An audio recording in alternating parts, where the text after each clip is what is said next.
Hey, what's going on, guys? Just a couple of quick thoughts on worship. In Matthew chapter 4, we have the account of when Jesus was tempted by the devil, and that temptation came in 3 different rounds. But on the third round, the devil said to Jesus, "All of these kingdoms of the world I will give you if you will simply bow down and worship me."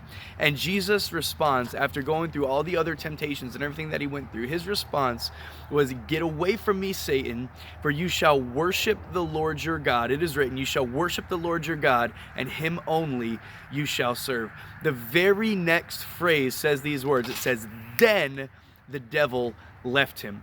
As soon as Jesus pulled the worship card, the enemy left. He had to flee. He realized that he had nothing left to do, nothing left to say. He was done. And I just simply want to tell you that when you worship God, you become untouchable. When you worship God, you actually disarm the enemy. That the enemy's schemes, his lies, his tactics, none of that matters when you choose to go into a place of worship.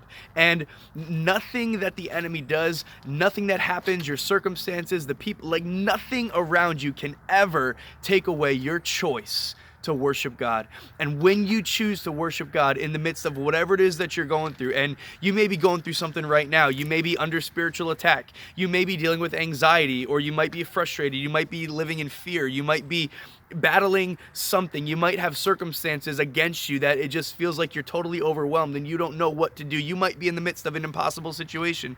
Whatever is going on in your life, none of it can take away your choice to worship God. And when you choose to worship God in spite of the storm that you're going through, in spite of the conflict, in spite of whatever is going on around you, when you choose to worship God, the enemy flees from you. You disarm the enemy when you worship.